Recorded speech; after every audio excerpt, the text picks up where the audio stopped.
Christmas বা বড়দিন উপলক্ষে ভ্যাটিকান সিটির সেন্ট পিটার্স স্কোয়ারে এবার 200 বছরের পুরানো 30 মিটার উচ্চতার ক্রিসমাস ট্রি স্থাপন ও সাজসজ্জার কাজ চলছে।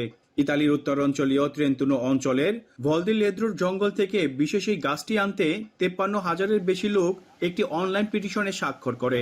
ভ্যাটিকানের বিভিন্ন অফিস ও ভবনকে সাজাতে আনা হয়েছে আরও 39টি ছোট গাছ।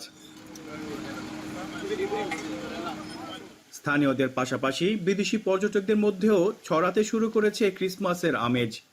I waiting with everybody come to see the Vatican. He prepared everything for the Christmas. Come to see you guys. So it's amazing.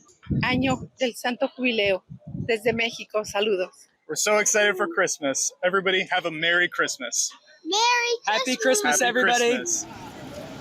বড়দিন, 25 বছর পর আসা ক্যাথলিক হোলি ইয়ার সহ ইংরেজি নববর্ষের আয়োজনকে সামনে রেখে অর্থনৈতিকভাবে লাভবান হওয়ার আশায় দিন গুনছেন পর্যটক নির্ভর প্রবাসী বাংলাদেশিরা। ক্রিসমাসকে সামনে রেখে ট্যুরিস্ট নির্ভর ব্যবসায়ী যারা আছি তারা ব্যাপক প্রস্তুতি গ্রহণ করেছি এবং আমরা যতদূর শুনেছি শুধুমাত্র ভ্যাটিকান সিটিতেই 40 মিলিয়ন দর্শনার্থী আসবে এবং সবকিছু ঠিক থাকলে আমরা ভালো একটা লাভের মুখ দেখতে পারবো। এবছর ক্রিসমাস নেটিভিটির থিম সমুদ্র। 3D স্টাইলে বসানো হবে ঐতিহ্যবাহী নৌকা, জেলে, সামুদ্রিক পাখি আর খড়ের বাসস্থান। ভ্যাটিকান সিটির ক্রিসমাস ট্রি নেটিভিটির ইনস্টলেশন আলোকিত করা হবে 7 ডিসেম্বর স্থানীয় সময় সন্ধ্যা 6:30টায়। আলোকসজ্জা থাকবে আগামী বছরের 12 ফেব্রুয়ারি পর্যন্ত। ক্রিসমাসকে কেন্দ্র করে ভ্যাটিকান সিটি সহ রোমনগরী খেলছে বর্ণিল আনন্দে।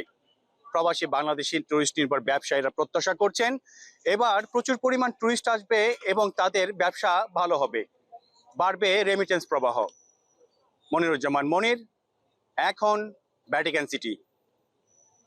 সিল্কোর সিল্ক অ্যান্ড শাইন, যাতে আছে আর্গান অয়েল ও ওট প্রোটিনের গুডনেস, যা আপনার চুলকে রাখে হেলদি অ্যান্ড শাইনিং।